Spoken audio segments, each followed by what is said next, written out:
یہاں پر کہا گیا ہے کہ المرأۃ کالضلع، عورت پسلی کی طرح ہے۔ کیا یہ عورت میں عیب ہے؟ دیکھیے، بچہ کمزور پیدا ہوتا ہے، یہ اللہ کی مصلحت ہے۔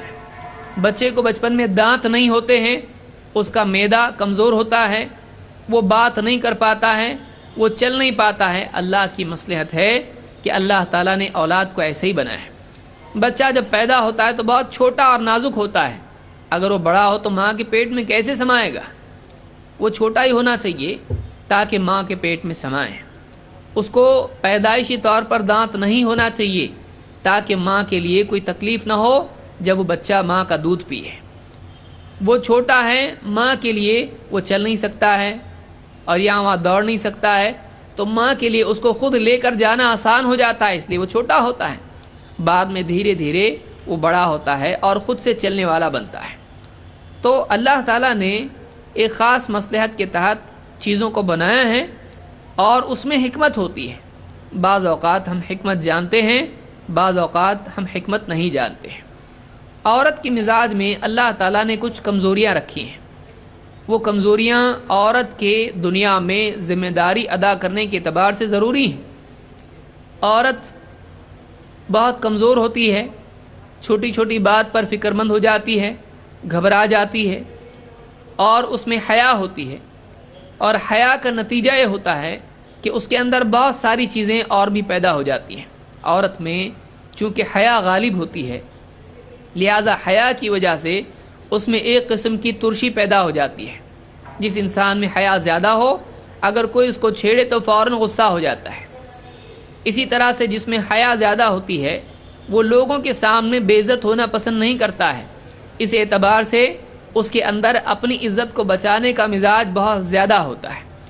اسی کے نتائج میں اس میں دوسروں کو اپنے سے آگے بڑھتا دیکھ کر حسد پیدا ہونا، شوہر کے اعتبار سے شوہر پر قبضہ کرنا، دوسری بیوی کے لیے تیار نہیں ہونا، اور اسی طرح سے شوہر کے بارے میں شکی مزاج ہونا اور کسی بات پر زبان چلانا، یہ ساری چیزیں عورت میں ہوتی ہیں۔ عورتیں آپ دیکھیے بعض اوقات بات کرتی ہیں تو سختی بھی ان کے مزاج میں پیدا ہو جاتی ہے۔ یہ مطلب نہیں کہ مرد بہت نرم ہوتے ہیں، مرد کی قوت کی وجہ سے اس میں سختی ہوتی ہے، لیکن عورت کے اندر حساسیت کی وجہ سے، عورت چونکہ بہت سینسٹیو ہوتی ہے، کسی عورت کو آپ چھوٹی موٹی بات کہہ دیں اس کو فوراً بے عزتی محسوس ہوگی، فوراً جواب دے دے گی۔ اگر کوئی پڑوسن کسی عورت سے کہہ دے، کوئی ایسی بات کہے جو اس کے بچے یا شوہر میں عیب کی ہو، فوراً عورت اس سے لڑنے لگ جاتی ہے، بہت زیادہ لمبا جھگڑا ہو جاتا ہے۔ یہ عام بات ہے جو لوگ جانتے ہیں۔ چار عورتیں بیٹھی ہوں، اگر اس کے بارے میں کوئی ایسی بات کسی کی زبان سے نکل جائے جو غیر شعوری طور پر ہو، جو اس کا انسلٹ کرنے والی ہو، وہ فوراً جواب دینے لگتی ہے۔ یہ مطلب نہیں کہ عورتوں کو ایسا کرنا چاہیے، یہ نہیں کہ عورت کی یہ بہت بڑی خوبی ہے، بلکہ عورت کو اللہ نے ایسا بنایا ہے۔ جیسے کوئی آدمی کہے کہ بچے پیدائشی شرارتی ہی ہوتے ہیں، تو یہ مطلب نہیں کہ بچوں کو شرارتی بنانا چاہیے، لیکن اللہ نے ان کو ایسا بنایا ہے، اللہ نے بچوں کو ایسا بنایا ہے۔ اسی لیے آپ دیکھیں کسی گھر میں اگر مہمان آئیں اور بچے شرارت کرنے لگیں اور ماں باپ ان کو ڈانٹنے لگے، مہمان کیا کہتا ہے؟ بھائی چھوڑ دو، بچے شرارت نہیں کریں گے تو کیا بوڑھے شرارت کریں گے؟ تو معلوم یہ ہوا کہ بچوں کو اللہ نے بنایا ایسا ہے، ان کی ایک مصلحت ہے، اللہ ہی بہتر جانتا ہے ایسا کیوں بنایا ہے۔ اگرچہ شرارت اچھی چیز نہیں ہے، اس کی اصلاح کی ضرورت ہے، اس کو ادب سکھانے کی ضرورت ہے، لیکن اللہ نے بچوں کو ایسا بنایا ہے۔ اسی طرح سے عورتیں ہیں، عورتوں میں ایک قسم کی حدت ہوتی ہے، ان میں ایک قسم کی سختی ہوتی ہے، ایک قسم کا باتوں کے اعتبار سے سخت مزاج پن ہوتا ہے، ایک قسم میں ان کے اندر جلد غصہ آنے کا مزاج ہوتا ہے، چھوٹی بات پر فوراً برا ماننے کا مزاج ہوتا ہے۔ ایک شوہر بیوی کو کوئی بات کہہ دے فوراً برا لگتا ہے، ایک پڑوسن ایک عورت سے کچھ سخت بات کہہ دے، کوئی اس کے دل کے خلاف بات کہہ دے، فوراً ناراض ہو جاتی ہے، اور کئی دنوں تک بلکہ مہینے سال تک بھی وہ دشمنی باقی رہتی ہے۔ مردوں میں عام طور سے ایسا نہیں ہوتا ہے، دو دوست آپس میں ایک دوسرے کو کچھ بھی بول دیتے ہیں، پھر بعد میں واپس سے دوست بن جاتے ہیں، لیکن عورت میں بہت حساسیت ہوتی ہے، وہ باتوں کو یاد رکھتی ہے۔ لہٰذا بعض اوقات جب پڑوسیوں کا جھگڑا ہوتا ہے 1 سال 10 سال پہلے کی بات بھی واپس آ جاتی ہے. مرد باتوں کو بھلا دیتے ہیں لیکن عورتیں باتوں کو یاد رکھتی ہیں.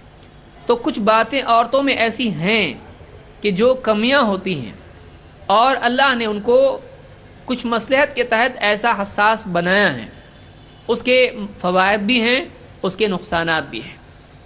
یہ مطلب نہیں ہے کہ عورت کو ایسا ہونا چاہیے، بلکہ عورت پیدائشی طور پر ایسی بنائی گئی ہے. اب اس کا کام ہے کہ اپنے آپ کو ایسا بنائے کہ اپنی کمیوں کو دور کرے.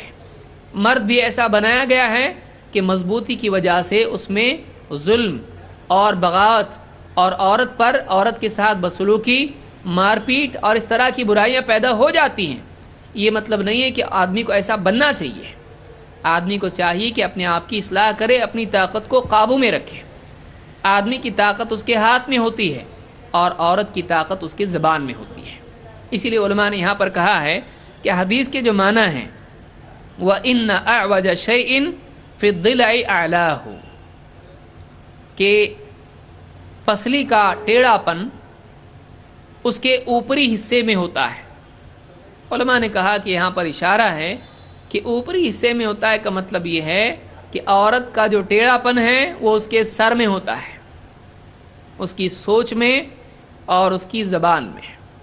اسی لیے مرد ہاتھ سے کام لیتا ہے اور عورت بات سے کام لیتی ہے. آپ یعنی عام طور سے، اور عورتیں اس کو زیادہ اچھے سے سمجھ سکتی ہیں، کہ مرد کے پاس طاقت ہوتی ہے، وہ بات کم کرتا ہے، مار پیٹ پہ آ جاتا ہے، اور عورت کی اصل قوت اس کی زبان میں ہوتی ہے.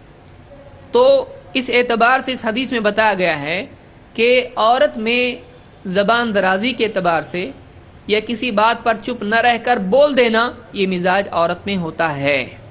وہ چپ نہیں رہ سکتی، وہ بولے گی. بہت کم عورتیں ہوتی ہیں جو اپنے آپ کو، ایسی عورتیں جو دیندار عورتیں ہوتی ہیں، وہ اپنے آپ کو ایسی بنا لیتی ہیں کہ ان کی زبان شریعت کے تابع ہو جاتی ہے. ورنہ آپ جانتے ہیں کہ غیبت، چغلی اور اسی اعتبار سے دوسری جو برائیاں ہوتی ہیں عورتوں میں عام طور سے پائی جاتی ہیں، جس کا انکار کرنا انسانی تاریخ اور معاشرتی حقیقت کا انکار کرنا ہے. اسی لیے بہت سارے لوگ کہتے ہیں کہ 2 عورتیں ایک جگہ جمع ہوں اور خاموش رہیں، اس سے بڑا جھوٹ نہیں ہو سکتا ہے. 2 عورتیں ایک جگہ جمع ہیں اور دونوں بھی چپ چاپ بیٹھی ہیں، ایسا نہیں ہوتا ہے. آپس میں بات نکلتی ہے اور عام طور سے جو باتیں ہوتی پتہ ہے وہ فلاں کا کیا ہوا ہے، اور پھر اس طرح سے معاملہ شروع ہو جاتا ہے. تو عورتوں میں عام طور سے کمزوری ہوتی ہے، ایک سیکیورٹی کانشسنس ہوتی ہے، ایک سیکیورٹی کمپلیکس ہوتا ہے.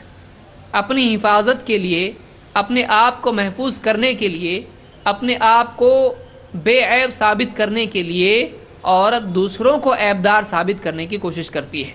یہ عام طور سے عورتوں میں ہوتا ہے. آپ کبھی ایسا کیجئے، ایک عورت کی عمر 40 سال ہو اور آپ 42 لکھ دیجئے، وہ فوراً اس کو ایڈجسٹ کر کے کٹ کرے گی، اپنی اصل عمر لکھے گی. لیکن مرد کے لیے وہ اگر 50 سال کا ہوگا 51 کوئی لکھ دے، کوئی مسئلہ نہیں، اس کو اتنا ٹینشن نہیں ہوتا، اس لیے کہ وہ اتنا کانشیس نہیں ہوتا ہے. لیکن عورت عام طور سے 1 سال آپ زیادہ بول کے بتائیے، دیکھیے فوراً وہ ایڈجسٹ کرے گی. یہ جو چیز ہے عورت میں اپنی حفاظت کرنے کا مزاج ہے. اسی لیے اس کے اندر جب اس کو ایسا محسوس ہوتا ہے کہ اس کی عزت خراب ہو رہی ہے تو فوراً وہ زبان چلانا شروع کرتی ہے، اس لیے کہ اس کے پاس ہاتھ پاؤں چلانے کے لیے وہ طاقت نہیں ہے، اس کے پاس زبان ہے. اسی طرح سے عورت میں شکی مزاج ہوتا ہے. اگر 2 عورتیں بیٹھ کے آپس میں بات کریں اور اس کو دیکھ کے ہنسیں، فوراً اس کے مزاج میں بات پیدا ہوگی، دل میں بات آئے گی، شاید یہ میری غیبت کر رہی ہے. مردوں میں عام طور سے اتنا زیادہ معاملہ نہیں ہوتا ہے، اگرچہ مردوں میں بھی بات ہوتی ہے، لیکن عورتوں کے مقابلے میں مردوں میں بات کم ہوتی ہے. اس اعتبار سے کچھ کمیاں عورتوں میں ہوتی ہیں جن کی اصلاح ضروری ہے. لیکن مردوں کو یہاں پر وصیت کی گئی ہے کہ عورتیں ایسی ہوتی ہیں، اب مار پیٹ کرو ان کو ستاؤ، ان کو ذلیل کرو نہیں، بلکہ اللہ کے نبی صلی اللہ علیہ وسلم نے فرمایا کہ استوصوا بالنساء، عورتوں کے ساتھ اچھے سلوک کی میری وصیت مان لو. اور آپ نے فرمایا فَإِنَّ الْمَرْأَةَ خُلِقَتْ مِنْ ضِلْعٍ، اس لیے کہ عورت پسلی سے پیدا کی گئی ہے. عورت میں پسلی کی طرح ٹیڑھا پن رہے گا، تم اس کو ختم نہیں کر سکتے. اس کے اندر کچھ چیزیں ایسی ہوں گی، چاہے وہ کتنی ہی دیندار بن جائے، اس کے اندر اس کے اصل اوصاف باقی رہیں گے. جیسے مرد کے اندر کچھ اوصاف باقی رہیں گے، عورت میں بھی یہ اوصاف باقی رہیں گے. وَإِنَّ أَعْوَجَ شَيْءٍ فِي الضِّلْعِ أَعْلَاهُ، اور پسلی کا سب سے ٹیڑھا حصہ اس کا اوپری حصہ ہوتا ہے. عورت کا ذہن اور اس کا سر، اس کی زبان، اس میں بات ہمیشہ رہے گی، اس میں حدت باقی رہے گی. فَإِن ذَهَبْتَ تُقِيمُهُ كَسَرْتَهُ، اب اگر تو عورت کو پسلی کی طرح، اگر پسلی کو بالکل سیدھا کرنے کی کوشش کرے تو پسلی کو توڑ دے گا. یہاں مردوں کو یہ بتایا گیا ہے کہ عورت کو ایک دم سیدھا کرنے کی کوشش اگر مرد طاقت سے کرے گا، پسلیوں کو جیسے ہاتھوں سے طاقت سے سیدھا کرنے کی کوشش کی جاتی ہے، اگر عورت کو طاقت سے سیدھا کرنے کی کوشش کرے گا تو اس پسلی کو توڑ دے گا. اور آپ نے فرمایا وَكَسْرُهَا طَلَاقُهَا، اس کا توڑنا یہ ہے کہ تیری نوبت طلاق تک پہنچ جائے گی. طاقت سے سیدھا کرنے کی کوشش میں اگر وہ نہیں ہو تو رشتہ توڑ دے گا، تو طلاق دینے والا ہو جائے گا، وہ طلاق مانگے گی یا تو طلاق دے دے گا.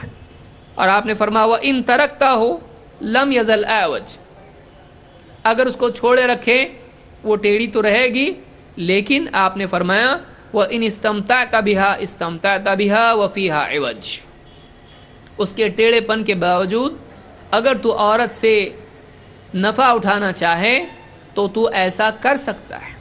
یعنی عورت میں تیرے لیے خیر ہے، عورت میں تیرے لیے نفع ہے، اس کے ٹیڑھے پن کے باوجود. دیکھیے کتنی بڑی بات یہاں کہی جا رہی ہے، اور یہ بہت مشکل حدیث ہے، اس کو سمجھانا بھی بہت مشکل ہے، اس لیے کہ ذہن عورتوں کا اس حدیث کے سلسلے میں الٹا ہی دوڑنا شروع کرتا ہے. آپ نے فرمایا کہ اگر تو اس کو ٹیڑھا چھوڑ دے، ٹیڑھا رہے گی، لیکن اس کے باوجود اس میں تیرے لیے نفع ہے. معلوم یہ ہوا کہ عورت میں مرد کے لیے خیر اور نفع ہے، لیکن اس میں یہ کمی باقی رہے گی. اس کے باوجود ایسا آدمی کو کرنا پڑے گا کہ عورت کو اپنے نکاح میں باقی رکھے اور اسی طرح سے عورت کے ساتھ اچھا سلوک کرتا رہے. پچھلی حدیث میں ہم نے دیکھا کہ اس کے ساتھ نفرت کرنا مناسب نہیں ہے. یہاں اس سے معلوم ہوا، اس حدیث میں معلوم ہوا کہ عورت کی کمیوں کے باوجود ایک عورت مرد کے لیے خیر ہوتی ہے، اور اس سے آدمی کو چاہیے کہ اس کی خیر پر نگاہ رکھے اور اس کی کمیوں کو نظر انداز کر دے. یہ اصول صرف بیوی اور شوہر کے لیے نہیں ہے، بلکہ دو بھائیوں کے لیے، دو دوستوں کے لیے بھی ہے، دو خواتین سہیلیوں کے لیے بھی ہے کہ آپس میں ایک دوسرے کی کمیوں کو نظر انداز کر کے ان کی خوبیوں کے ساتھ میں ایک دوسرے سے استفادہ کرتے رہیں. اس حدیث کو امام البخاری اور مسلم دونوں نے روایت کیا ہے.